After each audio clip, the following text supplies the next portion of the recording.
ਬੋਲੀ ਮਾਨ ਦਿੰਦੀ ਹੈ ਤੇ ਬੋਲੀ ਸਨਮਾਨ ਦਿੰਦੀ ਹੈ ਤੇ ਬੋਲੀ ਤੁਹਾਨੂੰ ਆਪਣੀ ਪਹਿਚਾਣ ਦਿੰਦੀ ਹੈ। ਜੀ ਬਿਲਕੁਲ। ਪ੍ਰੀਤ, ਇਹਦੇ ਨਾਲ ਹੀ ਦਰਸ਼ਕਾਂ ਨੂੰ ਆਪਣੀ ਪਿਆਰ ਭਰੀ ਸਤਿ ਸ੍ਰੀ ਅਕਾਲ ਮੇਰੇ ਤੇ ਪ੍ਰੀਤ ਵੱਲੋਂ ਜਿਹੜੀ ਹੈਗੀ ਆ, ਸਾਡੇ ਜਿਹੜੇ ਵੀ ਦੇਖਣ ਸੁਣਨ ਵਾਲੇ ਹੈਗੇ ਸਭ ਨੂੰ ਪਿਆਰ ਭਰੀ ਸਤਿ ਸ੍ਰੀ ਅਕਾਲ। ਤੇ ਹੋਪ ਹੈ ਹਰਪ੍ਰੀਤ ਵੀ ਸਾਡੇ ਦੇਖਣ ਸੁਣਨ ਵਾਲਿਆਂ ਨੂੰ ਸਮਝ ਆ ਗਈ ਹੋਣੀ ਵੀ ਅਸੀਂ ਜਿਹੜੀਆਂ ਇਹ ਚੰਦ ਲਾਈਨਾਂ ਬੋਲੀਆਂ ਹੈਗੀਆਂ ਵੀ ਇਹਨਾਂ ਲਾਈਨਾਂ ਤੋਂ ਸਾਡੇ ਸਰੋਤਿਆਂ ਨੂੰ, ਸਾਡੇ ਸੁਣਨ ਵਾਲਿਆਂ ਨੂੰ ਪਤਾ ਚੱਲ ਗਿਆ ਹੋਣਾ ਵੀ ਅਸੀਂ ਆਪਣੀ ਮਾਂ ਬੋਲੀ ਬਾਰੇ ਜਿਹੜੇ ਹੈਗੇ ਆ ਆਪਣੇ ਕੁਝ ਵਿਚਾਰ ਜਿਹੜੇ ਆ ਪ੍ਰਗਟ ਕਰਨਾ ਚਾਹੁੰਦੇ ਹਾਂ। ਕਿਉਂਕਿ ਦੇਖੋ ਜਿੱਦਾਂ ਕਿ ਅਸੀਂ ਇਹ ਚੰਦ ਲਾਈਨਾਂ ਬੋਲੀਆਂ, ਇਹਨਾਂ ਲਾਈਨਾਂ ਤੋਂ ਇਹ ਗੱਲ ਕਲੀਅਰ ਹੋ ਜਾਂਦੀ ਹੈ ਸਾਫ਼ ਕਿ ਜਿਹੜੀ ਸਾਡੀ ਮਾਂ ਬੋਲੀ ਹੈਗੀ ਹੈ ਉਹ ਹਮੇਸ਼ਾ ਜ਼ਿੰਦਗੀ ਭਰ ਸਾਡੇ ਨਾਲ ਰਹਿੰਦੀ ਹੈਗੀ। ਅਸੀਂ ਕਿਸੇ ਵੀ ਭਾਸ਼ਾ ਨੂੰ ਅਪਣਾ ਲਈਏ, ਅਸੀਂ ਕੋਈ ਵੀ ਬੋਲੀ ਬੋਲਣ ਲੱਗ ਜਾਈਏ, ਬਟ ਜਿਹੜੀ ਸਾਡੀ ਮਾਂ ਬੋਲੀ ਜਿਹਨੂੰ ਕਿ ਅਸੀਂ ਇੰਗਲਿਸ਼ ਵਿੱਚ ਮਦਰ ਟੰਗ ਵੀ ਕਹਿੰਦੇ ਹੈਗੇ ਆ, ਠੀਕ ਹੈ। ਦੇਖੋ ਹੁਣ ਅਸੀਂ ਕਿਤੇ ਵੀ ਜਾਂਦੇ ਹਾਂ, ਅਸੀਂ ਕਿਸੇ ਵੀ ਕੋਨੇ 'ਚ ਜਾਂਦੇ ਹੈਗੇ ਆ, ਜੇ ਅਸੀਂ ਉੱਥੇ ਪੂਰਾ ਪਰਿਵਾਰ ਆ ਜਾਂ ਜੇ ਸਾਡਾ ਉੱਥੇ ਸਾਡੀ ਪੰਜਾਬੀ ਭਾਈਚਾਰਾ ਜਾਂ ਕਹਿ ਲਓ ਵੀ ਜੇ ਕਿਸੇ ਹੋਰ ਸਟੇਟ ਦੇ ਲੋਕੀ ਹੈਗੇ, ਜੇ ਮਦਰਾਸ ਦੇ ਉਹਨਾਂ ਦੀ ਲੈਂਗੁਏਜ ਹੋ ਗਈ ਮਦਰਾਸੀ ਹੋ ਗਈ, ਜੇ ਹਰਿਆਣੇ ਦੇ ਉਹਨਾਂ ਦੀ ਹਿੰਦੀ ਹੋ ਗਈ, ਮਤਲਬ ਅਲੱਗ-ਅਲੱਗ ਜਿਹੜੀਆਂ ਸਟੇਟਾਂ ਨੇ ਉਹਨਾਂ ਦੀਆਂ ਅਲੱਗ-ਅਲੱਗ ਲੈਂਗੁਏਜਸ, ਔਰ ਉਹਨਾਂ ਦੀ ਲੈਂਗੁਏਜ ਤੋਂ ਹੀ ਜਿਹੜਾ ਹੈਗਾ ਅਸੀਂ ਉਹਨਾਂ ਨੂੰ ਪਛਾਣਦੇ ਹੈਗੇ ਆ। ਗੁਜਰਾਤੀਆਂ ਦੀ, ਗੁਜਰਾਤ ਵਾਲਿਆਂ ਦੀ ਗੁਜਰਾਤੀ ਹੋ ਗਈ, ਮਤਲਬ ਜਦੋਂ ਉਹ ਆਪਣੀ ਭਾਸ਼ਾ ਦਾ ਇਸਤੇਮਾਲ ਕਰਦੇ ਹੈਗੇ ਤੇ ਉਹਨਾਂ ਦੀ ਉਸ ਬੋਲੀ ਤੋਂ ਸਾਨੂੰ ਪਤਾ ਚੱਲਦਾ ਹੈਗਾ ਕਿ ਉਹ ਜਿਹੜੇ ਵਸਨੀਕ ਨੇ ਕਿੱਥੇ ਦੇ ਨੇ, ਉਹ ਕਿੱਥੇ ਦੇ ਰਹਿਣ ਵਾਲੇ ਹੈਗੇ। ਜਿੱਦਾਂ ਹੁਣ ਅਸੀਂ ਕਿਤੇ ਵੀ ਜਾਂਦੇ ਆ, ਅਸੀਂ ਆਪਣੀ ਮਾਂ ਬੋਲੀ ਪੰਜਾਬੀ ਦਾ ਇਸਤੇਮਾਲ ਕਰਦੇ ਕਿਉਂਕਿ ਸਾਨੂੰ ਆਪਣੀ ਮਾਂ ਬੋਲੀ ਪੰਜਾਬੀ ਬੋਲਣ 'ਚ ਮਾਣ ਮਹਿਸੂਸ ਹੁੰਦਾ ਹੈ, ਔਰ ਇਹ ਸਾਡੀ ਇੱਕ ਕਹਿੰਦੇ ਜਿਹਨੂੰ ਕੰਫਰਟ ਲੈਂਗੁਏਜ, ਕਿਉਂਕਿ ਸਾਨੂੰ ਆਪਣੀ ਮਾਂ ਬੋਲੀ ਵਿੱਚ ਬੋਲਣ ਵਾਸਤੇ ਸ਼ਬਦਾਂ ਦਾ ਜਿਹੜਾ ਹੈਗਾ ਉਹ ਕੋਈ ਸਾਨੂੰ ਸ਼ਬਦ ਨਹੀਂ ਲੱਭਣੇ ਪੈਂਦੇ ਹੈਗੇ, ਕੋਈ ਸਾਨੂੰ ਮਤਲਬ ਕੋਈ ਬੇਸ ਨਹੀਂ ਬਣਾਉਣਾ ਪੈਂਦਾ ਹੈਗਾ। ਜਦ ਕਿ ਅਸੀਂ ਜੇ ਸੋਚਦੇ ਹਾਂ ਕਿ ਅਸੀਂ ਇੰਗਲਿਸ਼ ਜਾਂ ਕਿਸੇ ਹੋਰ ਭਾਸ਼ਾ ਵਿੱਚ ਜੇ ਗੱਲ ਕਰਨੀ, ਕਿਉਂਕਿ ਉਹ ਭਾਸ਼ਾਵਾਂ ਜਿਹੜੀਆਂ ਹੈਗੀਆਂ ਬਚਪਨ ਤੋਂ ਸਾਡੇ ਨਾਲ ਨਹੀਂ ਚੱਲਦੀਆਂ ਆ ਰਹੀਆਂ, ਤਾਂ ਉਹਨਾਂ ਭਾਸ਼ਾਵਾਂ ਦਾ ਇਸਤੇਮਾਲ ਕਰਨ ਵਾਸਤੇ ਸਾਨੂੰ ਉਹਨਾਂ ਦੀ ਪੂਰੀ ਸੈਂਸ, ਪੂਰੀ ਗ੍ਰਾਮੈਟੀਕਲ ਫਾਰਮਸ, ਸਭ ਕੁਝ ਜਿਹੜਾ ਹੈਗਾ ਉਹ ਧਿਆਨ ਵਿੱਚ ਰੱਖਣਾ ਪੈਂਦਾ। ਬਟ ਸਾਡੀ ਮਾਂ ਬੋਲੀ ਜਿਹੜੀ ਹੈਗੀ, ਜਿੱਦਾਂ ਕਹਿੰਦੇ ਨਾ ਸਾਨੂੰ ਆਪਣੀ ਮਾਂ ਨਾਲ ਬੋਲਣ ਵਾਸਤੇ ਕੋਈ ਵੀ ਜਿਹੜੇ ਹੈਗੇ ਹੈ ਵੀ ਸ਼ਬਦ ਨਹੀਂ ਸੋਚਣੇ ਪੈਂਦੇ। ਅਸੀਂ ਮਾਂ ਨੂੰ ਜਿਹੜੀ ਵੀ ਭਾਸ਼ਾ 'ਚ ਬੋਲਦੇ ਹਾਂ, ਸਾਡੀ ਮਾਂ ਉਸ ਭਾਸ਼ਾ ਨੂੰ ਸਮਝ ਲੈਂਦੀ ਹੈ। ਉੱਦਾਂ ਹੀ ਸਾਡੀ ਮਾਂ ਬੋਲੀ ਹੈਗੀ, ਅਸੀਂ ਆਪਣੀ ਮਾਂ ਬੋਲੀ ਨੂੰ ਜਿੱਦਾਂ ਮਰਜ਼ੀ ਵਿਅਕਤ ਕਰੀਏ, ਸਾਡੇ ਵਿਚਾਰਾਂ ਨੂੰ ਅਗਲੇ ਮਤਲਬ ਕਹਿ ਲਓ ਕਿ ਜਿਹੜਾ ਸਾਡੇ ਜਿਸ ਇਨਸਾਨ ਨੂੰ ਅਸੀਂ ਇਸ ਮਾਂ ਬੋਲੀ 'ਚ ਵਿਚਾਰ ਪ੍ਰਗਟ ਕਰਨਾ ਚਾਹੁੰਦੇ ਉਸ ਇਨਸਾਨ ਨੂੰ ਸਾਡੀ ਜਿਹੜੀ ਭਾਸ਼ਾ ਹੈਗੀ ਸਮਝ ਆ ਜਾਂਦੀ ਹੈ। ਔਰ ਅੱਜ ਦਾ ਜਿਹੜਾ ਸ਼ੋਅ ਹੈਗਾ ਉਹ ਕੁਝ ਹੱਦ ਤੱਕ ਜਿਹੜਾ ਮਾਂ ਬੋਲੀ ਤੇ ਹੀ ਹੈਗਾ, ਕਿਉਂਕਿ ਦੇਖੋ ਅੱਜ ਕੱਲ ਜਿਹਨੂੰ ਕਹਿੰਦੇ ਨਾ ਪੰਜਾਬੀ 'ਚ ਵੀ ਸ਼ੋਸ਼ੇ ਦਾ ਬਹੁਤ, ਦਿਖਾਵੇ ਦਾ ਬਹੁਤ ਪ੍ਰਚਲਨ ਚੱਲ ਚੁੱਕਾ ਹੈਗਾ ਵੀ ਲੋਕੀ ਜਿਹੜੇ ਹੈਗੇ ਆ ਮਾਂ ਬੋਲੀ ਨੂੰ ਛੱਡ ਕੇ ਮਤਲਬ ਇੰਗਲਿਸ਼ ਦੇ ਪਿੱਛੇ ਜਿਹੜਾ ਹੈਗਾ ਭੱਜੇ ਜਾਂਦੇ ਹੈਗੇ। ਉਹ ਇਹ ਸੋਚਦੇ ਹੈਗੇ ਆ ਵੀ ਜੇ ਅਸੀਂ ਮਤਲਬ ਪੰਜਾਬੀ ਨੂੰ ਜਿਹੜਾ ਹੈਗਾ, ਜੇ ਸਾਡੀ ਅਸੀਂ ਕਹਿੰਦੇ ਮਾਂ ਬੋਲੀ ਪੰਜਾਬੀ ਹੈ, ਠੀਕ ਹੈ, ਸਾਡੀ ਪੰਜਾਬ ਦੀ ਮਾਂ ਬੋਲੀ ਪੰਜਾਬੀ ਹੈ, ਸਾਡੇ ਦੇਸ਼ ਦੀ ਰਾਸ਼ਟਰ ਭਾਸ਼ਾ ਜਿਹੜੀ ਹੈਗੀ ਉਹ ਹਿੰਦੀ ਹੈ, ਠੀਕ ਹੈ। ਤੇ ਜੇ ਅਸੀਂ ਆਪਣੀ ਮਾਂ ਬੋਲੀਆਂ ਨੂੰ, ਆਪਣੀਆਂ ਰਾਸ਼ਟਰ ਭਾਸ਼ਾਵਾਂ ਨੂੰ ਛੱਡ ਕੇ ਅਸੀਂ ਇੰਗਲਿਸ਼ ਪਿੱਛੇ ਭੱਜੀ ਜਾਈਏ ਤੇ ਮਤਲਬ ਉਹ ਫਿਰ ਜਿਹੜਾ ਨਾ ਸਾਡਾ ਆਪਣੇ ਦੇਸ਼ ਦੇ ਕਹਿ ਲਓ ਰਿਸਪੈਕਟ ਦੇ ਪ੍ਰਤੀ ਜਿਹੜਾ ਹੈਗਾ ਨਾ ਸਾਡੀ ਇੱਕ ਤਰ੍ਹਾਂ ਨਾਲ ਅਣਗਹਿਲੀ ਹੈ ਵੀ ਅਸੀਂ ਆਪਣੀ ਜੇ ਮਾਂ ਬੋਲੀਆਂ ਨੂੰ, ਆਪਣੀ ਸੈਲਫ ਲੈਂਗੁਏਜ ਨੂੰ ਹੀ ਜੇ ਅਸੀਂ ਪ੍ਰਮੋਟ ਨਹੀਂ ਕਰਾਂਗਾ ਤਾਂ ਹੌਲੀ ਹੌਲੀ ਜਿਹੜਾ ਸਮੇਂ ਆਣਾ ਹੈਗਾ ਉਹਦੇ ਵਿੱਚ ਪ੍ਰੀਤ ਜਿਹੜੇ ਸਾਡੇ ਬੱਚੇ ਹੈਗੇ ਉਹ ਸਾਡੇ ਇਸ ਭਾਸ਼ਾ ਨੂੰ ਬਿਲਕੁਲ ਭੁੱਲ ਜਾਣਗੇ। ਕਿਉਂਕਿ ਹੁਣ ਵੀ ਅਸੀਂ ਇਹੀ ਚੀਜ਼ ਦੇਖ ਰਹੇ ਹਾਂ ਕਿ ਸਕੂਲਾਂ ਵਿੱਚ ਬੱਚੇ ਜਿਹੜੇ ਹੈਗੇ ਆ ਉਹ ਇੰਗਲਿਸ਼ ਲੈਂਗੁਏਜ ਵੱਲ ਤਾਂ ਬਹੁਤ ਜ਼ਿਆਦਾ ਵੱਧ ਰਹੇ। ਟੀਚਰਾਂ ਆਲਵੇਜ਼ ਬੱਚਿਆਂ ਨੂੰ ਕਹਿੰਦੀਆਂ ਵੀ ਇੰਗਲਿਸ਼ ਬੋਲੋ। ਬਿਲਕੁਲ, ਸਕੂਲਾਂ ਦੇ ਵਿੱਚ ਇਹ ਚੀਜ਼ ਬਹੁਤ ਜ਼ਿਆਦਾ ਵੱਧ ਚੁੱਕੀ ਹੈ ਕਿ ਪੰਜਾਬੀ ਨਹੀਂ ਬੋਲਣੀ, ਇੱਥੇ ਤੱਕ ਕਿ ਹਿੰਦੀ ਵੀ ਨਹੀਂ ਬੋਲਣੀ, ਸਿਰਫ ਇੰਗਲਿਸ਼ ਦੇ ਵਿੱਚ ਹੀ ਗੱਲ ਕਰਨੀ ਹੈ। ਇੱਥੇ ਤੱਕ ਕਿ ਪਨਿਸ਼ਮੈਂਟ ਵੀ ਰੱਖ ਦਿੱਤੀ ਗਈ ਹੈ ਸਕੂਲਾਂ ਦੇ ਵਿੱਚ ਕਿ ਜੇ ਤੁਸੀਂ ਕੋਈ ਵੀ ਹਿੰਦੀ ਜਾਂ ਪੰਜਾਬੀ ਬੋਲੂਗਾ ਤਾਂ ਉਹਨਾਂ ਤੋਂ ਪਨਿਸ਼ਮੈਂਟ ਦਿੱਤੀ ਜਾਊਗੀ, ਅਲੱਗ ਤੋਂ ਚਾਰਜ ਵੀ ਲੱਗਣਗੇ ਉਹਨਾਂ ਦੇ। ਉਹੀ ਹੈ ਨਾ ਵੀ ਉਹ ਕਹਿੰਦੇ ਟੀਚਰਸ ਕਹਿੰਦੇ ਹੈਗੇ ਆ ਵੀ ਇੰਗਲਿਸ਼ ਛੱਡ ਕੇ ਜੇ ਤੁਸੀਂ ਹੋਰ ਲੈਂਗੁਏਜ ਬੋਲਦੇ ਹੋ ਤਾਂ ਸਕੂਲ ਵਿੱਚ ਜਿਹੜਾ ਮਾਹੌਲ ਖਰਾਬ ਹੁੰਦਾ ਹੈਗਾ। ਸਾਡੀਆਂ ਮਾਤਰ ਭਾਸ਼ਾਵਾਂ ਨੂੰ ਜਿਹੜੀ ਉੱਥੇ ਪ੍ਰਾਇੋਰਟੀ ਨਾ ਦੇ ਕੇ ਉਹਨਾਂ ਦੇ ਜਿਹੜੇ ਅਸੀਂ ਸ਼ਬਦ ਇਸਤੇਮਾਲ ਕਰਦੇ ਹਾਂ ਉਹਨਾਂ ਸ਼ਬਦਾਂ ਨੂੰ ਜਿਹੜਾ ਹੈਗਾ ਸਕੂਲ ਦਾ ਐਟਮੋਸਫੇਅਰ ਖਰਾਬ ਕਰਨ ਦੇ ਨਾਮ ਤੇ ਜਿਹੜਾ ਹੈਗਾ ਪੰਜਾਬੀ ਜਾਂ ਹਿੰਦੀ ਬੋਲਣ ਤੋਂ ਰੋਕ ਲਗਾ ਦਿੱਤੀ ਜਾਂਦੀ ਹੈ। ਮੈਨੂੰ ਖੁਦ ਨੂੰ ਪਤਾ ਹੈਗਾ ਕਿ ਮਤਲਬ ਪ੍ਰੀਤ ਸਾਡੇ ਬੱਚੇ ਵੀ ਜਿਹੜੇ ਹੈਗੇ ਮਾਡਰਨ ਸਕੂਲਾਂ ਵਿੱਚ, ਕਨਵੈਂਟ ਸਕੂਲਾਂ ਵਿੱਚ ਪੜ੍ਹਦੇ ਹੈਗੇ ਔਰ ਕਈ ਵਾਰ ਅਸੀਂ ਦੇਖਦੇ ਹਾਂ ਵੀ ਉਹਨਾਂ ਦਾ ਹਿੰਦੀ ਜਾਂ ਪੰਜਾਬੀ ਦੇ ਉੱਪਰ ਪਕੜ ਇੰਨੀ ਕਮਜ਼ੋਰ ਹੈ ਨਾ ਕਿ ਮਤਲਬ ਸਾਨੂੰ ਖੁਦ ਨੂੰ ਸ਼ਰਮ ਆਉਣ ਲੱਗ ਜਾਂਦੀ ਹੈਗੀ ਹੈ ਕਿ ਸਾਡੇ ਬੱਚੇ ਵੀ, ਅਸੀਂ ਆਪਣੇ ਸਮੇਂ ਵਿੱਚ ਆਪਣੀ ਲੈਂਗੁਏਜ ਦੇ ਉੱਪਰ ਇੰਨੀ ਵਧੀਆ ਸਾਡੀ ਗ੍ਰਿਪ ਹੁੰਦੀ ਸੀ, ਸਾਡੀ ਲਿਖਣੀ ਵੀ ਇੰਨੀ ਵਧੀਆ ਹੁੰਦੀ ਸੀਗੀ, ਸਾਡੀ ਬੋਲਣੀ ਵੀ ਵਧੀਆ ਹੁੰਦੀ ਸੀਗੀ। ਔਰ ਉਹੀ ਅੱਜ ਦੇ ਸਮੇਂ ਜੇ ਆਪਾਂ ਬੱਚੇ ਨੂੰ ਦੇਖ ਲਈਏ ਤਾਂ ਬੱਚਿਆਂ ਨੂੰ ਕਿੰਨੀਆਂ ਚੀਜ਼ਾਂ ਭੁੱਲ ਜਾਂਦੀਆਂ, ਔਰ ਉਹਨੂੰ ਹਰ ਵਾਰ ਜਿਹੜਾ ਹੈਗਾ ਵੀ ਉਹ ਚੀਜ਼ਾਂ ਰਿਮਾਈਂਡ ਕਰਾਉਣੀਆਂ ਪੈਂਦੀਆਂ, ਊੜਾ ਐੜਾ ਦੱਸਣਾ ਪੈਂਦਾ, ਛੋਟਾ ਆ ਬੜਾ, ਮਤਲਬ ਸਾਰਾ ਕੁਝ ਜਿਹੜਾ ਹੈਗਾ। ਠੀਕ ਹੈ, ਤੁਸੀਂ ਤਰੱਕੀ ਵੱਲ ਵਧੋ, ਤੁਸੀਂ ਮਤਲਬ ਕਿਉਂਕਿ ਦੇਖੋ ਇੰਗਲਿਸ਼ ਲੈਂਗੁਏਜ ਜਿਹੜੀ ਹੈਗੀ ਉਹ ਵਰਲਡ ਵਾਈਡ ਚੱਲਦੀ ਹੈਗੀ ਹੈ, ਔਰ ਜੇ ਕਿਸੇ ਨੇ ਤਰੱਕੀ ਪ੍ਰਾਪਤ ਕਰਨੀ ਹੈ ਤਾਂ ਉਹਨੂੰ ਵਰਲਡ ਵਾਈਡ ਲੈਂਗੁਏਜ ਜਿਹੜੀਆਂ ਹੈਗੀਆਂ ਉਹ ਸਿੱਖਣੀਆਂ ਪੈਣੀਆਂ, ਉਹਨਾਂ ਵਿੱਚ ਮਹਾਰਤ ਹਾਸਲ ਕਰਨੀ ਪੈਣੀ। ਪਰ ਇਹਦੇ ਨਾਲ ਨਾਲ ਜੇ ਤੁਸੀਂ ਆਪਣੀ ਭਾਸ਼ਾ ਦਾ ਇਸਤੇਮਾਲ ਵੀ ਜਾਰੀ ਰੱਖੋਗੇ ਤਾਂ ਜਿਹੜੀਆਂ ਆਉਣ ਵਾਲੀਆਂ ਪੀੜ੍ਹੀਆਂ ਨੇ ਉਹਨਾਂ ਨੂੰ ਜਿਹੜੀ ਹੈਗੀ ਇਸ ਭਾਸ਼ਾ ਦੀ ਜਿਹੜੀ ਗਿਆਨ ਹੈਗਾ ਉਹ ਸਦਾ ਲਈ ਰਹੇਗਾ। ਨਹੀਂ ਤਾਂ ਹੌਲੀ ਹੌਲੀ ਜਿੱਦਾਂ ਕਿ ਬਹੁਤ ਸਾਰੀਆਂ ਸੰਸਾਰ ਵਿੱਚ ਭਾਸ਼ਾਵਾਂ ਜਿਹੜੀਆਂ ਹੈਗੀਆਂ ਨੇ ਅਲੋਪ ਹੋ ਚੁੱਕੀਆਂ ਹੈਗੀਆਂ ਨਾ, ਕਿਉਂਕਿ ਉਹਨਾਂ ਭਾਸ਼ਾਵਾਂ ਨੂੰ ਕਹਿੰਦੇ ਨਾ ਮਤਲਬ ਅੱਗੇ ਵਧਣ ਫੁੱਲਣ ਦਾ ਜਿਹੜਾ ਮੌਕਾ ਨਹੀਂ ਦਿੱਤਾ ਗਿਆ, ਤਾਂ ਉਹ ਭਾਸ਼ਾ ਹੌਲੀ ਹੌਲੀ ਅਲੋਪ ਹੋ ਚੁੱਕੀਆਂ। ਤਾਂ ਕਿਤੇ ਇਹ ਵੀ ਨਾ ਹੋਵੇ ਕਿ ਆਉਣ ਵਾਲੇ ਸਮੇਂ ਵਿੱਚ ਸਾਡੀ ਪੰਜਾਬੀ ਦਾ ਵੀ ਇਹੀ ਹਾਲ ਹੋ ਜਾਏ ਕਿ ਬੱਚੇ ਸਾਰੇ ਇੰਗਲਿਸ਼ਾਂ ਵੱਲ ਵਧੀ ਜਾਣ, ਇੰਗਲਿਸ਼ ਬੋਲਣ ਵੱਲ ਮਤਲਬ ਉਹਨਾਂ ਦਾ ਰੁਝਾਨ ਹੋ ਜਾਏ, ਔਰ ਪੰਜਾਬੀ ਜਿਹੜੀ ਹੈਗੀ ਹੌਲੀ ਹੌਲੀ ਸਕੂਲਾਂ ਵਿੱਚੋਂ ਗਾਇਬ ਹੋ ਜਾਏ। ਕਿਉਂਕਿ ਜੇ ਆਪਾਂ ਗੱਲ ਕਰੀਏ, ਆਪਾਂ CBSE ਦੀ ਗੱਲ ਕਰੀਏ ਤਾਂ CBSE ਵਿੱਚ ਪੰਜਾਬੀ ਨੂੰ ਜਿਹੜਾ ਹੈਗਾ ਸੈਕਿੰਡ ਲੈਂਗੁਏਜ ਦੇ ਤੌਰ ਤੇ ਜਿਹੜਾ ਹੈਗਾ ਪੋਜੀਸ਼ਨ ਮਿਲੀ ਹੋਈ ਹੈ। ਔਰ ਜਦ ਕਿ ਆਪਾਂ ਜੇ ਬਾਹਰ ਦੀ ਗੱਲ ਕਰੀਏ ਤਾਂ ਬਾਹਰ ਕੈਨੇਡਾ ਵਰਗੇ ਮੁਲਕਾਂ ਵਿੱਚ ਪੰਜਾਬੀ ਨੂੰ ਜਿਹੜਾ ਹੈਗਾ ਉਹਨਾਂ ਨੇ ਫਸਟ ਲੈਂਗੁਏਜ ਦੇ ਤੌਰ ਤੇ ਜਿਹੜਾ ਹੈਗਾ ਮਤਲਬ ਪ੍ਰਾਇੋਰਟੀ ਦੇ ਬੇਸ ਤੇ ਜਿਹੜਾ ਹੈਗਾ ਪੰਜਾਬੀ ਨੂੰ ਅਪਣਾਉਣ ਵਾਸਤੇ ਕਿਹਾ ਹੈਗਾ। ਤਾਂ ਕਈ ਵਾਰ ਬੜੀ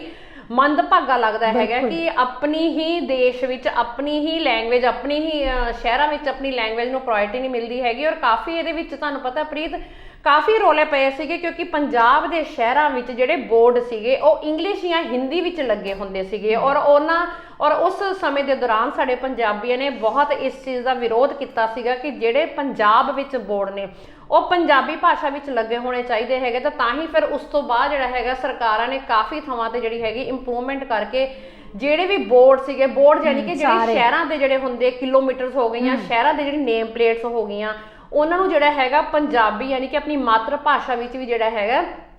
ਉਹਨਾਂ ਨੂੰ ਕਨਵਰਟ ਕੀਤਾ ਗਿਆ। ਮਤਲਬ ਇੱਕ ਤਰ੍ਹਾਂ ਨਾਲ ਪ੍ਰਾਇੋਰਟੀ ਹੋ ਜਾਂਦੀ ਹੈ ਆਪਣੀ ਭਾਸ਼ਾ ਨੂੰ ਬਚਾਉਣ ਵਾਸਤੇ ਕਿ ਉਹ ਦੇਖੋ ਜਦੋਂ ਅਸੀਂ ਕਿਸੇ ਹੋਰ ਸ਼ਹਿਰਾਂ ਵਿੱਚ ਜਾਂਦੇ ਤਾਂ ਉਹਨਾਂ ਸ਼ਹਿਰਾਂ ਵਿੱਚ ਉਹਨਾਂ ਸ਼ਹਿਰਾਂ ਦੀ ਲੈਂਗੁਏਜ ਮਤਲਬ ਇੰਗਲਿਸ਼ ਤਾਂ ਲਿਖੀ ਹੁੰਦੀ ਕਿਉਂਕਿ ਦੇਖੋ ਇੰਗਲਿਸ਼ ਇੱਕ ਕਾਮਨ ਲੈਂਗੁਏਜ ਹੈ, ਇੰਗਲਿਸ਼ ਵਰਲਡ ਵਾਈਡ ਚੱਲਦੀ, ਹਰ ਇਨਸਾਨ ਜਿਹੜਾ ਬਾਹਰੋਂ ਵੀ ਆਉਂਦਾ ਹੈਗਾ, ਪਰ ਜਿਹੜੀ ਆਪਣੀ ਮਾਂ ਬੋਲੀ ਹੈ ਉਹਨੂੰ ਸਾਨੂੰ ਨਹੀਂ ਭੁੱਲਣਾ ਚਾਹੀਦਾ। ਹਾਂ, ਤੇ ਮਤਲਬ ਜੇ ਤੁਸੀਂ ਇੰਗਲਿਸ਼ ਦੇ ਬੈਨਰਸ ਲਗਾ ਰਹੇ ਹੈਗੇ ਤਾਂ ਉਹਦੇ ਨਾਲ ਨਾਲ ਤੁਹਾਨੂੰ ਉਸ ਸਟੇਟ ਦੀ ਲੋਕਲ ਭਾਸ਼ਾ ਦੇ ਬੈਨਰ ਵੀ, ਜਦਕਿ ਹੋਰ ਸਟੇਟਾਂ ਵਿੱਚ ਆਪਣੀ ਭਾਸ਼ਾ ਨੂੰ ਬਹੁਤ ਮਾਣ ਦਿੱਤਾ ਜਾਂਦਾ ਹੈ। ਮਤਲਬ ਜੇ ਕਰਨਾਟਕ ਵਿੱਚ ਹੈ ਤਾਂ ਕੰਨੜ ਭਾਸ਼ਾ 'ਚ ਬੋਰਡ ਮਿਲਣਗੇ, ਤੁਹਾਨੂੰ ਗੁਜਰਾਤ ਵਿੱਚ ਗੁਜਰਾਤੀ 'ਚ ਮਿਲਣਗੇ, ਫਿਰ ਪੰਜਾਬ ਵਿੱਚ ਕਿਉਂ ਨਹੀਂ ਪੰਜਾਬੀਅਤ ਨੂੰ ਅਹਿਮੀਅਤ ਦਿੱਤੀ ਜਾਂਦੀ, ਗੱਲ ਇਹ ਆ ਜਾਂਦੀ ਹੈਗੀ ਹੈ। ਜਦਕਿ ਪੰਜਾਬ ਉੱਦਾਂ ਆਪਣੀ ਹਰ ਚੀਜ਼ ਵਾਸਤੇ ਇੰਨਾ ਕੁ ਡਿਵੋਟਿਡ ਹੈਗਾ ਹੈ, ਮਤਲਬ ਕਿ ਭਾਵੇਂ ਕਹਿ ਲਓ ਵੀ ਗੁਰੂਆਂ ਦੇ ਲੰਗਰ ਹੋਣ ਜਾਂ ਕੋਈ ਵੀ ਚੀਜ਼ ਹੋਵੇ, ਪੰਜਾਬੀਅਤ ਜਿਹੜੀ ਹੈਗੀ ਸਭ ਤੋਂ ਅੱਗੇ ਵੱਧ ਕੇ ਜਿਹੜੀ ਹੈਗੀ ਹੈ ਹਰ ਚੀਜ਼ ਵਿੱਚ ਮਦਦ ਕਰਦੀ ਹੈ। ਤਾਂ ਫਿਰ ਪੰਜਾਬੀਆਂ ਨੂੰ ਆਪਣੀ ਭਾਸ਼ਾ ਦੇ ਪ੍ਰਤੀ ਵੀ ਸੁਚੇਤ ਹੋ ਕੇ ਆਪਣੀ ਭਾਸ਼ਾ ਨੂੰ ਵਧਾਉਣ ਵਾਸਤੇ ਹਰ ਐਫਰਟ ਕਰਨਾ ਚਾਹੀਦਾ। ਇਹ ਨਹੀਂ ਹੋਣਾ ਚਾਹੀਦਾ ਕਿ ਤੁਸੀਂ ਅੰਗਰੇਜ਼ੀ ਦੇ ਮਤਲਬ ਕਹਿੰਦੇ ਨਾ ਅੰਗਰੇਜ਼ੀ ਵੱਲ ਰੁਝਾਨ ਪਾ ਕੇ ਵੀ ਤੁਸੀਂ ਅੰਗਰੇਜ਼ੀ ਦੇ ਇੱਕ ਉਹਦੇ ਭੁਲੇਖੇ ਵਿੱਚ ਬਹਿ ਗਏ ਕਿ ਅੰਗਰੇਜ਼ੀ ਜਿਹੜੀ ਹੈਗੀ ਉਹ ਬਹੁਤ ਹਾਈ-ਫਾਈ ਸਮਝਣ ਲੱਗ ਗਏ ਨੇ ਲੋਕੀ ਅੱਜ ਕੱਲ੍ਹ। ਆਪਣੀ ਬੋਲੀ ਨੂੰ ਛੱਡ ਕੇ ਦੂਜਿਆਂ ਦੀ ਭਾਸ਼ਾਵਾਂ ਨੂੰ ਬੋਲਣਾ ਜ਼ਰੂਰੀ ਵਧੀਆ ਸਮਝਦੇ। ਸਿੱਖੋ ਜ਼ਰੂਰ, ਬਟ ਨਾਲ ਤੁਸੀਂ ਜਿਹੜਾ ਹੈਗਾ ਆਪਣੇ ਘਰਾਂ 'ਚੋਂ, ਆਪਣੇ ਸਕੂਲਾਂ 'ਚੋਂ, ਆਪਣੇ ਮੁਹੱਲਿਆਂ 'ਚ ਜਿਹੜੀ ਹੈਗੀ ਇਸ ਪੰਜਾਬੀ ਨੂੰ ਜਿਹੜਾ ਤੁਸੀਂ ਗਾਇਬ ਨਾ ਹੋਣ ਦਿਓ, ਕਿਉਂਕਿ ਆਪਣੀ ਪਛਾਣ ਹਮੇਸ਼ਾ ਮਾਤਰ ਭਾਸ਼ਾ ਦੇ ਨਾਲ ਹੁੰਦੀ ਹੈ। ਔਰ ਪੰਜਾਬੀਆਂ ਦੀ ਇੱਕ ਅਲੱਗ ਪਛਾਣ ਹੈ, ਔਰ ਇਹ ਪਛਾਣ ਕਦੀ ਵੀ ਜਿਹੜੀ ਹੈਗੀ ਹੈ ਆਪਾਂ ਨੂੰ ਗਾਇਬ ਨਹੀਂ ਹੋਣ ਦੇਣੀ ਚਾਹੀਦੀ। ਬਿਲਕੁਲ, ਜਿਵੇਂ ਕਹਿੰਦੇ ਨੇ ਨਾ ਮਮਤਾ ਕਿ ਜਿਵੇਂ ਕੋਇਲ ਹੁੰਦੀ ਹੈ ਉਹ ਸਿਰਫ ਔਰ ਸਿਰਫ ਆਪਣੀ ਭਾਸ਼ਾ ਬੋਲਦੀ ਹੈ, ਤੇ ਜਿਹੜਾ ਤੋਤਾ ਹੁੰਦਾ ਹੈ ਉਹ ਹਰ ਕਿਸੇ ਦੀ ਭਾਸ਼ਾ ਬੋਲਦਾ ਹੈ। ਉਹ ਤੋਤਾ ਹਰ ਕਿਸੇ ਦੀ ਭਾਸ਼ਾ ਬੋਲਦਾ ਤਾਂ ਫਿਰ ਉਹ ਸਾਰੀ ਜ਼ਿੰਦਗੀ ਪਿੰਜਰੇ ਦੇ ਵਿੱਚ ਗੁਲਾਮ ਬਣ ਕੇ ਰਹਿ ਜਾਂਦਾ ਹੈ। ਕਿਉਂਕਿ ਤੋਤਾ ਦੇਖੋ ਕਦੀ ਮਤਲਬ ਇਨਸਾਨੀ ਭਾਸ਼ਾ 'ਚ ਉਹ ਮਤਲਬ ਲੋਕਾਂ ਦੇ ਮਨ ਨੂੰ ਜਦੋਂ ਮੋਹ ਲੈਂਦਾ ਨਾ ਤਾਂ ਲੋਕੀ ਉਹਦੀਆਂ ਗੱਲਾਂ ਸੁਣਨ ਵਾਸਤੇ ਉਹਨੂੰ ਪਿੰਜਰੇ ਵਿੱਚ ਕੈਦ ਕਰਕੇ ਰੱਖਦੇ ਨੇ। ਬਿਲਕੁਲ ਵਧੀਆ ਗੱਲਾਂ ਜਿੱਦਾਂ ਮਿੱਠੂ ਮੱਠੂ ਪਤਾ ਨਹੀਂ ਕਾਫੀ ਕੁਝ ਤੋਤੇ ਚਲੋ ਖੈਰ ਬੋਲਦੇ ਹੈਗੇ ਤਾਂ ਉਹ ਲੋਕਾਂ ਨੂੰ ਰੁਝਾ ਲੈਂਦੇ ਹੈਗੇ, ਬਟ ਬੋਲਣ ਤੋਂ ਵੀ ਕੋਈ ਉਹ ਨਹੀਂ ਹੈਗਾ, ਬਟ ਆਪਣੀ ਭਾਸ਼ਾ ਨੂੰ ਜਿਹੜਾ ਹੈਗਾ ਉਹਨੂੰ ਨਾ ਛੱਡੋ, ਰਜਾਓ, ਸਭ ਨੂੰ ਰਜਾਓ, ਤੁਸੀਂ ਸਭ ਦੇ ਨਾਲ ਆਪਣਾ ਪਿਆਰ ਪਾਓ, ਸਾਰੀਆਂ ਭਾਸ਼ਾਵਾਂ ਸਿੱਖੋ। ਕਿਉਂਕਿ ਦੇਖੋ ਜ਼ਿੰਦਗੀ ਵਿੱਚ ਜੀਕੇ ਜਾਂ ਆਪਣੀ ਜਨਰਲ ਨੌਲੇਜ ਵਧਾਉਣਾ ਕੋਈ ਬੁਰੀ ਗੱਲ ਨਹੀਂ, ਕਿਉਂਕਿ ਕਿਤੇ ਵੀ ਕਿਸੇ ਵੀ ਭਾਸ਼ਾ ਦੀ ਲੋੜ ਪੈ ਸਕਦੀ ਹੈਗੀ, ਕਿਉਂਕਿ ਹਰ ਥਾਂ ਤੇ ਨਾ ਤਾਂ ਇੰਗਲਿਸ਼ ਕਾਰਗਰ ਹੁੰਦੀ, ਕਿਉਂਕਿ ਕਈ ਸਟੇਟਾਂ ਐਸੀਆਂ ਨੇ ਜਿੱਥੇ ਲੋਕਾਂ ਨੂੰ ਇੰਗਲਿਸ਼ ਵੀ ਨਹੀਂ ਆਉਂਦੀ ਹੈਗੀ, ਉੱਥੇ ਕਈ ਵਾਰ ਸਾਡੀ ਚਲੋ ਪੰਜਾਬੀਅਤ ਵੀ ਕਿੱਥੋਂ ਸਮਝ ਆਣੀ ਹੈਗੀ। ਤਾਂ ਫਿਰ ਜੇ ਅਸੀਂ ਆਪਣਾ ਕਹਿੰਦੇ ਨਾ ਆਪਣੀ ਲਾਰਜ ਕਰ ਲੈਂਦੇ ਹੈਗੇ, ਜੀਕੇ ਲਾਰਜ ਕਰ ਲੈਂਦੇ ਹੈਗੇ, ਤਾਂ ਅਸੀਂ ਜੇ ਅਲੱਗ ਸਟੇਟਾਂ ਜਾਵਾਂਗੇ ਤਾਂ ਅਸੀਂ ਉੱਥੇ ਉਹਨਾਂ ਭਾਸ਼ਾ ਦਾ ਵੀ ਇਸਤੇਮਾਲ ਕਰ ਸਕਦੇ ਹਾਂ। ਸਭ ਕੁਝ ਸਿੱਖੋ ਬਿਲਕੁਲ, ਪਰ ਆਪਣੀ ਮਾਂ ਬੋਲੀ ਨੂੰ ਨਹੀਂ ਭੁੱਲਣਾ ਚਾਹੀਦਾ, ਨੂੰ ਨਾ ਭੁੱਲੋ ਤੁਸੀਂ। ਆਪਣੀ ਜਿਹੜੀ ਮਾਂ ਬੋਲੀ ਉਹਨੂੰ ਨਹੀਂ ਭੁੱਲਣਾ ਚਾਹੀਦਾ। ਠੀਕ ਹੈ, ਸਾਰੀ ਲੈਂਗੁਏਜ ਸਿੱਖਣੀ ਹੁੰਦੀ ਹੈ, ਚਲੋ ਅੱਗੇ, ਕਿਉਂਕਿ ਅੱਜ ਕੱਲ੍ਹ ਮਮਤਾ ਇਹ ਚੀਜ਼ ਵੀ ਹੋ ਗਈ ਹੈ, ਲੋਕੀ ਜ਼ਿਆਦਾ ਪੜ੍ਹ ਚੁੱਕੇ ਨੇ ਹਨਾ, ਬਾਹਰ ਚਲੇ ਗਏ ਨੇ ਤੇ ਉਹ ਆਪਣੀ ਮਾਂ ਬੋਲੀ ਨੂੰ ਭੁੱਲ ਚੁੱਕੇ ਨੇ। ਉਹ ਕਹਿੰਦੇ ਨੇ ਛੱਡੋ ਹੁਣ ਆਪਾਂ ਬਾਹਰ ਆ ਚੁੱਕੇ ਹਾਂ, ਇੰਗਲਿਸ਼ ਬੋਲੋ। ਇੰਗਲਿਸ਼ ਨੂੰ ਇੰਨਾ ਜ਼ਿਆਦਾ ਮੁੱਖ ਰੱਖਤਾ ਮਮਤਾ ਇੱਥੇ ਤੱਕ ਕਿ ਬੱਚਿਆਂ ਦਾ ਵੀ ਜਿਹੜਾ ਹੈ ਕਿ ਬੱਚਿਆਂ ਜਦੋਂ ਵੇਖਦੇ ਇੰਗਲਿਸ਼ ਪਟਰ ਪਟਰ ਬੋਲਦੇ, ਪਰ ਜਿਹੜੀ ਆਪਣੀ ਮਾਂ ਬੋਲੀ ਹੈ ਜਿਹਨੂੰ ਹਮੇਸ਼ਾ ਆਪਣੇ ਦਿਲ 'ਚ ਰੱਖਣਾ ਚਾਹੀਦਾ, ਜ਼ੁਬਾਨ ਤੇ ਰੱਖਣਾ ਚਾਹੀਦਾ, ਉਹਨੂੰ ਭੁੱਲਦੇ ਜਾ ਰਹੇ ਨੇ ਲੋਕੀ। ਉਹੀ ਨਾ, ਮਾਂ ਬੋਲੀਆਂ ਅਲੋਪ ਹੋ ਜਾਣੀਆਂ ਨੇ, ਮਤਲਬ ਆਪਣੀ ਭਾਸ਼ਾ ਨੂੰ ਅਲੋਪ ਨਾ ਹੋਣ ਦੇਵੋ। ਇਹਦੇ ਜਿੱਦਾਂ ਅਸੀਂ ਆਪਣੇ ਸਟੇਟ ਦੇ ਪ੍ਰਤੀ ਪੂਰੇ ਵਫਾਦਾਰ ਹਾਂ, ਆਪਾਂ ਸਾਡੀ ਸਟੇਟ ਤੇ ਕੋਈ ਵੀ ਪਰੇਸ਼ਾਨੀ ਆਉਂਦੀ ਹੈਗੀ ਤਾਂ ਸਾਰੇ ਅਸੀਂ ਇਕਜੁੱਟ ਹੋ ਜਾਂਦੇ। ਉਦਾਂ ਹੀ ਅੱਜ ਦੇ ਵਕਤ ਵਿੱਚ ਆਪਣੀ ਮਾਂ ਬੋਲੀ ਤੇ ਬਹੁਤ ਔਕੜਾਂ ਆ ਰਹੀਆਂ, ਆਪਣੀ ਮਾਂ ਬੋਲੀ ਨੂੰ ਦੱਬਣ ਦੀਆਂ ਕੋਸ਼ਿਸ਼ਾਂ ਕੀਤੀਆਂ ਜਾ ਰਹੀਆਂ, ਹੋਰ ਭਾਸ਼ਾਵਾਂ ਜਿਹੜੀਆਂ ਹੈਗੀਆਂ ਹਾਵੀ ਹੁੰਦੀਆਂ ਜਾ ਰਹੀਆਂ ਨਾ, ਬਟ ਸਾਰੇ ਪੰਜਾਬੀਆਂ ਨੂੰ ਇਕੱਠੇ ਹੋ ਕੇ ਆਪਣੀ ਮਾਂ ਬੋਲੀ ਦੇ ਪ੍ਰਤੀ ਜਿਹੜਾ ਹੈਗਾ ਇੱਕ ਹੋ ਕੇ ਇਹਨੂੰ ਉੱਚਾ ਚੱਕਣ ਦੀ ਲੋੜ ਹੈ। ਬਿਲਕੁਲ, ਜਿਵੇਂ ਕਿ ਮਮਤਾ ਇਹ ਚੀਜ਼ਾਂ ਵੀ ਹੋ ਰਹੀਆਂ ਨੇ, ਜਿਵੇਂ ਸਕੂਲਾਂ ਦੇ ਵਿੱਚ ਨਹੀਂ ਬੋਲਣ ਦੇ ਰਹੇ, ਇਹ ਚੀਜ਼ਾਂ ਵੀ ਰੋਕਣੀਆਂ ਚਾਹੀਦੀਆਂ ਨੇ, ਕਿਉਂਕਿ ਸਕੂਲ ਦੇ ਵਿੱਚ ਜਿਵੇਂ ਇਹ ਰੋਕ ਦਿੰਦੇ ਨੇ ਕਿ ਪੰਜਾਬੀ ਨਹੀਂ ਬੋਲਣੀ, ਇਹਨਾਂ ਨੂੰ ਪੰਜਾਬੀ ਵੀ ਬੋਲਣੀ ਚਾਹੀਦੀ ਹੈ। ਜ਼ਰੂਰੀ ਨਹੀਂ ਹੈ ਵੀ ਇੰਗਲਿਸ਼ ਤੇ ਹੀ ਇਹਨਾਂ ਨੂੰ ਜ਼ਿਆਦਾ ਪ੍ਰੋਵਾਈਡ ਕਰਨਾ ਚਾਹੀਦਾ। ਹਾਂਜੀ, ਉਹੀ ਨਾ, ਮਾਂ ਬੋਲੀ ਨੂੰ ਜਿਹੜਾ ਹੈਗਾ ਵੀ ਬਹੁਤ ਜ਼ਿਆਦਾ ਕੌਨਸੈਂਟਰੇਸ਼ਨ ਦੇਣੀ ਚਾਹੀਦੀ। ਜਿੱਦਾਂ ਕਿ ਕਿਸੇ ਨੇ ਲਿਖਿਆ ਹੈਗਾ, ਊੜੇ ਆੜੇ ਈੜੀ ਦੀ ਥਾਂ ABC ਲੈ ਗਈ, ਮੇਰੀ ਮਾਂ ਬੋਲੀ ਪੰਜਾਬੀ ਬਸ ਤੱਕ ਦੀ ਰਹਿ ਗਈ, ਬਸ ਤੱਕ ਦੀ ਰਹਿ ਗਈ। ਪੰਜਾਬੀ ਲਿਖੋ, ਪੰਜਾਬੀ ਪੜ੍ਹੋ, ਪੰਜਾਬੀ ਪੜ੍ਹਾਓ ਦੇ ਨਾਰੇ ਵੀ ਖੋਖਲੇ ਜੇ ਹੋ ਗਏ ਲੱਗਦੇ ਨੇ। ਪੰਜਾਬੀ ਮਾਪੇ ਵੀ ਅੱਜ ਕੱਲ ਕਨਵੈਂਟ ਸਕੂਲਾਂ ਵੱਲ ਭੱਜਦੇ ਨੇ, ਸਕੂਲੇ ਪੰਜਾਬੀ 'ਚ ਗੱਲ ਨਹੀਂ ਕਰਨੀ, ਅੰਗਰੇਜ਼ੀ ਵਾਲੀ ਭੈਣ ਜੀ ਜਵਾਕਾਂ ਨੂੰ ਕਹਿ ਗਈ, ਮੇਰੀ ਮਾਂ ਬੋਲੀ ਪੰਜਾਬੀ ਬਸ ਤੱਕ ਦੀ ਰਹਿ ਗਈ। ਬਿਲਕੁਲ ਬਿਲਕੁਲ, ਜਿੱਦਾਂ ਕਿ ਆਪਾਂ ਗੱਲ ਕਰ ਹੀ ਰਹੇ ਹਾਂ ਕਿ ਮਤਲਬ ਹੁਣੇ ਅਸੀਂ ਇਹਨੂੰ ਸ਼ਾਰਟਕਟ ਵਿੱਚ ਡਿਸਕਸ ਕੀਤਾ ਸੀਗਾ ਕਿ ਪੰਜਾਬੀ ਦਾ ਸਕੂਲਾਂ ਵਿੱਚ ਕਹਿੰਦੇ ਵੀ ਬੋਲੋ ਹੀ ਨਾ, ਕਿ ਮਤਲਬ ਪੰਜਾਬੀ ਨੂੰ ਤਾਂ ਕੋਈ ਪ੍ਰਾਇੋਰਟੀ ਨਹੀਂ ਹੈਗੀ। ਬਟ ਇਹ ਮਾੜੀ ਗੱਲ ਹੈਗੀ ਹੈ, ਜਿਹੜੀ ਕਿਸੇ ਦੀ ਮਦਰ ਟੰਗ ਹੈਗੀ ਉਹਨੂੰ ਮਦਰ ਟੰਗ ਨੂੰ ਤੁਸੀਂ ਨਾ ਰੋਕੋ। ਮਤਲਬ ਠੀਕ ਹੈ, ਵਰਲਡ ਵਾਈਡ ਲੈਂਗੁਏਜ ਵੀ ਜਿਹੜੀ ਹੈਗੀ ਉਹ ਵਧਣੀ ਚਾਹੀਦੀ ਹੈ, ਬਟ ਆਪਣੇ ਆਪਣੇ ਸਟੇਟ ਦਾ ਜੋ ਤੁਹਾਡੇ ਕਲਚਰ ਹੈਗੇ, ਜੋ ਤੁਹਾਡੀ ਸੰਸਕ੍ਰਿਤੀ ਹੈ, ਉਹਨਾਂ ਚੀਜ਼ਾਂ ਨੂੰ ਵੀ ਅੱਗੇ ਵਧਣ ਤੋਂ ਨਹੀਂ ਰੋਕਣਾ ਚਾਹੀਦਾ। ਬਿਲਕੁਲ ਮਮਤਾ, ਇਹ ਸਰਕਾਰਾਂ ਨੂੰ ਵੀ ਚਾਹੀਦਾ ਹੈ, ਕਿਉਂਕਿ ਸਰਕਾਰ ਨੂੰ ਵੀ ਇਹ ਸਰਕਾਰ ਹੀ ਕਰ ਸਕਦੀ ਹੈ। ਜਿਵੇਂ ਕਿ ਕਈ ਸਕੂਲਾਂ ਵਾਲੇ ਨੇ ਬੈਨ ਕਰਤਾ ਸੀ ਕਿ ਪੰਜਾਬੀ ਨਾ ਬੋਲਣੀ ਹੈ, ਨਾ ਪੰਜਾਬੀ ਦਾ ਕੋਈ ਸਬਜੈਕਟ ਹੋਊਗਾ, ਬਟ ਕਿਤੇ ਨਾ ਕਿਤੇ ਜਦੋਂ ਕਾਫੀ ਲੋਕਾਂ ਨੇ, ਪੰਜਾਬੀਆਂ ਨੇ ਜਦੋਂ ਇਸ ਦਾ ਵਿਰੋਧ ਕੀਤਾ ਤਾਂ ਕਈ ਸਕੂਲਾਂ ਦੇ ਵਿੱਚ ਇਹ ਚੀਜ਼ ਹਟਾਈ ਗਈ ਹੈ ਤੇ ਉਹਨਾਂ ਨੂੰ ਉਹਨਾਂ ਨੇ ਬੈਨ ਵੀ ਕਰਤਾ ਸੀ ਕਿ ਪੰਜਾਬੀ ਨਹੀਂ ਚੱਲੂਗੀ। ਲੇਕਿਨ ਵਿਰੋਧ ਕਰਨ ਤੋਂ ਬਾਅਦ ਹੁਣ ਉਹਨਾਂ ਨੇ ਇਹ ਗੱਲ ਵੀ ਕਹਿ ਦਿੱਤੀ ਗਈ ਹੈ ਕਿ ਸਕੂਲ ਦੇ ਵਿੱਚ ਅਗਰ ਪੰਜਾਬੀ ਨਹੀਂ ਪੜ੍ਹਾਈ ਜਾਊਗੀ ਤਾਂ ਉਹਨਾਂ ਨੂੰ ਜੁਰਮਾਨਾ ਵੀ ਭਰਨਾ ਪਊਗਾ। ਵੈਸੇ ਤਾਂ ਪੰਜਾਬ ਸਰਕਾਰ ਨੇ ਇੱਕ ਬਹੁਤ ਵਧੀਆ ਗੱਲ ਕੀਤੀ ਹੈ, ਇਹ ਗੱਲ ਤਾਂ ਉਹਨਾਂ ਨੇ ਬੜੀ ਦੇਰ ਤੋਂ ਕੀਤੀ ਹੋਈ ਹੈ ਕਿ ਜੇ ਤੁਸੀਂ ਪੰਜਾਬ ਗਵਰਨਮੈਂਟ ਦੇ ਅਦਾਰਿਆਂ ਵਿੱਚ ਨੌਕਰੀ ਚਾਹੁੰਦੇ ਹੋ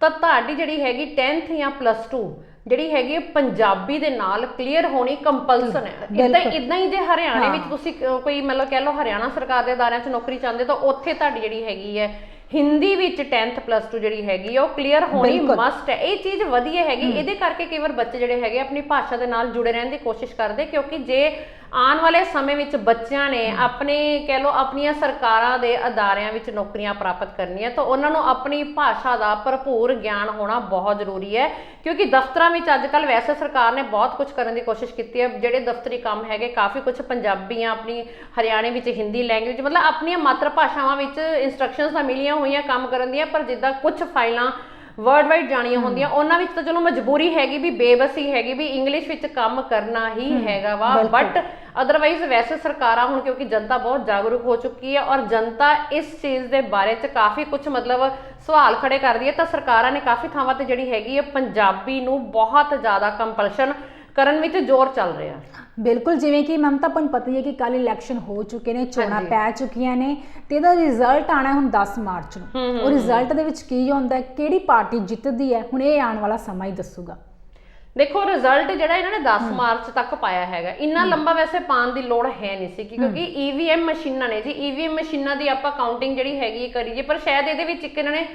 ਲੌਜਿਕ ਐਦਾਂ ਦਾ ਰੱਖਤਾ ਕਿ ਹੋਰ ਸਟੇਟਾਂ ਵਿੱਚ ਵੀ ਇਲੈਕਸ਼ਨਸ ਪੈਣੇ ਹੈਗੇ ਆ ਨਾ, ਤਾਂ ਕਿਉਂਕਿ ਜੇ ਸਾਡਾ ਪੰਜਾਬ ਦਾ ਉਹ ਰੁਝਾਨ ਕੱਢ ਦੇਣਗੇ, ਜੇ ਪੰਜਾਬ ਦੀਆਂ ਕਹਿ ਲਓ ਵੀ ਕਾਊਂਟਿੰਗ ਜਿਹੜੀ ਹੋ ਜਾਏਗੀ ਔਰ ਪਤਾ ਚੱਲ ਜਾਏਗਾ ਕਿ ਕਿਹੜੀ ਪਾਰਟੀ ਵਾਧੇ ਵੱਲ ਹੈਗੀ ਹੈ, ਤਾਂ ਉਸ ਚੀਜ਼ ਦਾ ਜਿਹੜਾ ਹੈਗਾ ਹੋਰ ਸਟੇਟਾਂ 'ਚ ਜਿਹੜੇ ਇਲੈਕਸ਼ਨ ਹੈਗੇ ਉਸ ਚੀਜ਼ ਤੇ ਬਹੁਤ ਫਰਕ ਪਊਗਾ, ਔਰ ਲੋਕੀ ਵੀ ਜਿਹੜੇ ਹੈਗੇ ਫਿਰ ਉਦਾਂ ਹੀ ਉਹਨਾਂ ਪਾਰਟੀਆਂ ਵੱਲ ਰੁਝਾਨ ਜਿਹੜਾ ਉਹ ਵਧਣਾ ਸ਼ੁਰੂ ਹੋ ਜਾਂਦਾ। ਸੋ ਸ਼ਾਇਦ ਸਰਕਾਰਾਂ ਨੇ, ਇੱਕ ਤਾਂ ਇਹ ਕਾਰਨ ਹੋ ਗਿਆ, ਔਰ ਦੂਜਾ ਜਿੱਦਾਂ ਸਾਨੂੰ ਕਈ ਵਾਰ ਲੱਗਦਾ ਹੈਗਾ ਕਿ ਇੰਨੇ ਸਮੇਂ ਦੇ ਵਿੱਚ ਘਪਲੇ ਕਰਨ ਦੇ ਵੀ ਬੜੇ ਆਸਾਰ ਹੁੰਦੇ ਆ, ਵੀ ਸਰਕਾਰਾਂ ਨੇ ਘਪਲੇ ਵੀ ਕਰਨੇ ਹੁੰਦੇ ਆ ਨਾ, ਤੇ ਵੀ ਈਵੀਐਮ ਮਸ਼ੀਨਾਂ ਕੋਈ ਇੰਜ ਤਾਂ ਹੈ ਨਹੀਂਗਾ, ਆਪਾਂ ਨੂੰ ਆਲਵੇਜ਼ ਪਤਾ ਹੈਗਾ ਕਿ ਇਹਨਾਂ ਵਿੱਚ ਗੜਬੜਾਂ ਹੁੰਦੀਆਂ। ਕਿੰਨੀਆਂ ਥਾਵਾਂ ਤੋਂ ਆਪਾਂ ਨੂੰ ਰਿਪੋਰਟਾਂ ਆਈਆਂ ਕਿ ਮਤਲਬ ਖੇਮਕਰਨ 'ਚ ਈਵੀਐਮ ਮਸ਼ੀਨ ਜਿਹੜੀ ਖਰਾਬ ਹੋ ਗਈ, 1 ਘੰਟਾ ਲਗਾਤਾਰ ਖਰਾਬ ਰਹੀ ਹੈ। ਹੋਰ ਵੀ 2-4 ਥਾਵਾਂ ਤੋਂ ਆਪਾਂ ਨੂੰ ਮਤਲਬ ਇਨਫੋਰਮੇਸ਼ਨਸ ਆਈਆਂ ਕਿ ਜਿਹੜੀਆਂ ਈਵੀਐਮ ਮਸ਼ੀਨਾਂ ਜਿਹੜੀਆਂ ਉਹ ਖਰਾਬ ਹੋ ਗਈਆਂ ਸੀ। ਮਤਲਬ ਇੰਜ ਦੇ ਕਿੰਨੇ ਕੁ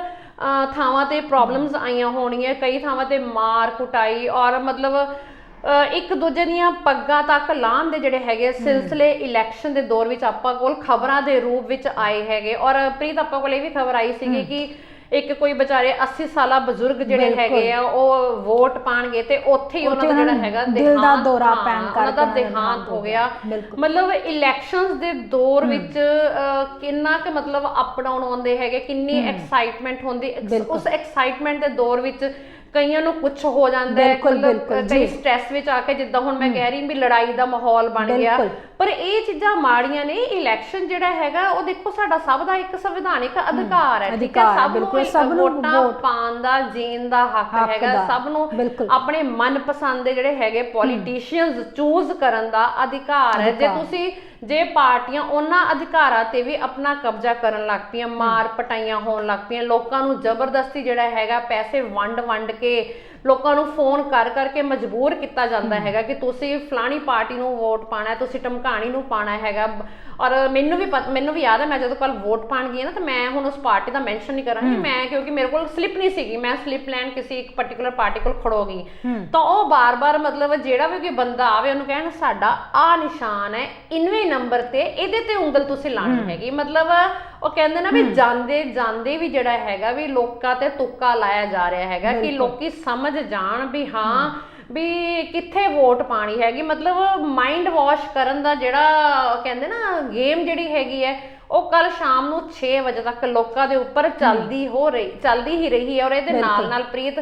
ਗੱਲ ਕਰਦੇ ਆਪਾਂ ਬਾਬੇ ਸਰਸੇ ਦੀ, ਹਨਾ ਜੀ, ਜਿਨ੍ਹਾਂ ਨੇ ਕਿ ਬੀਜੇਪੀ ਨੂੰ ਵੋਟਾਂ ਪਾਉਣ ਲਈ ਐਲਾਨ ਕੀਤਾ ਸੀ, ਜਿਵੇਂ ਕਿ ਇਲੈਕਸ਼ਨ ਤੋਂ 1 ਦਿਨ ਪਹਿਲਾਂ ਹੀ ਸ਼ਾਮ ਨੂੰ ਰਾਤ ਦੇ ਸਮੇਂ ਉਹਨਾਂ ਨੇ ਐਲਾਨ ਕਰਤਾ, ਹਰ ਜਗ੍ਹਾ ਐਲਾਨ ਕਰਤਾ ਕਿ ਸਭ ਨੇ ਬੀਜੇਪੀ ਨੂੰ ਵੋਟ ਪਾਉਣੀ ਆ, ਜੋ ਕਿ ਆਪਾਂ ਮਮਤਾ ਆਪਣੇ ਸ਼ੋਅ 'ਚ ਵੀ ਪਹਿਲਾਂ ਗੱਲ ਕੀਤੀ ਸੀ ਕਿ ਇਹਨਾਂ ਨੂੰ ਵੋਟਾਂ ਕਰਕੇ ਹੀ ਬਾਹਰ ਕੱਢਿਆ ਗਿਆ, ਬਟ ਇਹ ਨਹੀਂ ਸਾਨੂੰ ਪਤਾ ਸੀ ਵੀ ਕਿਹੜੀ ਪਾਰਟੀ ਨੇ ਕੱਢਿਆ। ਜਿਸ ਹਿਸਾਬ ਨਾਲ ਇਹਨਾਂ ਨੇ ਐਲਾਨ ਕੀਤਾ ਕਿ ਬੀਜੇਪੀ ਨੂੰ ਵੋਟ ਪਾਓ ਸਾਰੇ ਭਗਤ, ਤਾਂ ਇਸ ਹਿਸਾਬ ਨਾਲ ਤਾਂ ਆਪਾਂ ਅੰਦਾਜ਼ਾ ਲਾ ਸਕਦੇ ਹਾਂ ਕਿ ਬੀਜੇਪੀ ਨੇ ਹੀ ਇਹਨਾਂ ਨੂੰ ਬਾਹਰ ਕੱਢਿਆ ਹੈ, ਕਿਉਂਕਿ ਦੇਖੋ ਸੈਂਟਰ 'ਚ ਸਰਕਾਰ ਤਾਂ ਬੀਜੇਪੀ ਦੀ ਹੈ, ਠੀਕ ਹੈ, ਔਰ ਜਿਹੜੀ ਸਰਕਾਰ ਸੈਂਟਰ ਵਿੱਚ ਹੁੰਦੀ ਹੈ ਉਹਦਾ ਹੀ ਜ਼ੋਰ ਚੱਲਦਾ ਹੈਗਾ। ਬਾਕੀ ਹੁਣ ਹੋਰ ਪਾਰਟੀਆਂ ਵੀ ਤੁੱਕੇ ਲਾਈ ਜਾਂਦੀਆਂ, ਕਦੀ ਕਾਂਗਰਸ ਵਾਲੇ ਕਹਿੰਦੇ ਹੈਗੇ ਬਾਬੇ ਨੇ ਸਾਨੂੰ ਸਮਰਥਨ ਦਿੱਤਾ, ਕਦੀ ਆਪ ਵਾਲੇ ਕਹਿੰਦੇ ਬਾਬੇ ਨੇ ਸਾਨੂੰ ਸਮਰਥਨ ਦਿੱਤਾ, ਬਟ ਜਿਹੜਾ ਪਬਲਿਕਲੀ ਅਨਾਉਂਸਮੈਂਟ ਹੋਈ ਹੈ ਉਹ ਤਾਂ ਬੀਜੇਪੀ ਦੀ ਹੀ ਹੋਈ ਹੈ ਕਿ ਬਾਬੇ ਨੇ ਜਿਹੜਾ ਹੈਗਾ ਬੀਜੇਪੀ ਨੂੰ ਸਮਰਥਨ ਦਿੱਤਾ। ਔਰ ਬੀਜੇਪੀ ਜਿਹੜੀ ਹੈਗੀ ਹੈ ਉਹ ਕਿਉਂਕਿ ਸੈਂਟਰ ਦੀ ਸਰਕਾਰ ਹੈਗੀ, ਔਰ ਅੰਦਰ ਖਾਤੇ ਇਹਨਾਂ ਦੀ ਕੀ ਮਿਲੀ ਭਗਤਾਂ ਹੈਗੀਆਂ ਉਹ ਤਾਂ ਇਹੀ ਜਾਣਦੇ ਹੈਗੇ, ਬਟ ਪਬਲਿਕਲੀ ਤਾਂ ਇਹੀ ਅਨਾਉਂਸਮੈਂਟ ਆਈ ਹੈ। ਬਿਲਕੁਲ ਮਮਤਾ, ਇਹ ਤਾਂ ਹੁਣ ਆਉਣ ਵਾਲਾ ਸਮਾਂ ਹੀ ਦੱਸੂਗਾ ਕਿ ਕੌਣ ਜਿੱਤਦਾ ਕੌਣ ਨਹੀਂ ਜਿੱਤਦਾ, ਕਿਹੜੇ ਬਾਬੇ ਦੇ ਕਿਹੜੇ ਭਗਤ ਨੇ ਕਿਹਨੂੰ ਵੋਟ ਪਾਈ ਹੈ, ਕਿਹਨੂੰ ਨਹੀਂ ਪਾਈ, ਕਿਹਦਾ ਸਮਰਥਕ ਮਿਲਿਆ, ਕਿਹਦਾ ਨਹੀਂ ਮਿਲਿਆ। 10 ਮਾਰਚ ਨੂੰ ਪਤਾ ਲੱਗੇਗਾ ਕਿਹੜਾ ਪੰਜਾਬ ਦਾ ਅਹੁਦਾ ਸੰਭਾਲਦਾ ਹੈ ਤੇ ਕੌਣ ਬਣੇਗਾ ਕੌਣ ਨਹੀਂ ਬਣੇਗਾ। ਸੋ ਦੋਸਤੋ, ਤੁਹਾਨੂੰ ਸਾਡਾ ਅੱਜ ਦਾ ਵਿਸ਼ਾ ਕਿਸ ਤਰ੍ਹਾਂ ਦਾ ਲੱਗਿਆ, ਆਪਣੇ ਸੁਝਾਅ, ਆਪਣੀ ਐਡਵਾਈਸ ਦੇਣਾ ਨਾ ਭੁੱਲਿਆ ਕਰੋ। ਇਸ ਦੇ ਨਾਲ ਹੀ ਅਸੀਂ ਅਗਲੀ ਵਾਰ ਫਿਰ ਤੋਂ ਇਸੇ ਸਮੇਂ ਇਸੇ ਚੈਨਲ ਤੇ ਤੁਹਾਡੇ ਸਾਹਮਣੇ ਰੂਬਰੂ ਹੋਵਾਂਗੇ। ਤਦ ਤੱਕ ਲਈ ਮੈਨੂੰ ਹਰਪ੍ਰੀਤ ਕੌਰ ਨੂੰ ਤੇ ਮਮਤਾ ਸ਼ਰਮਾ ਨੂੰ ਦਿਓ ਇਜਾਜ਼ਤ। ਰੱਬ ਰੱਖਾ।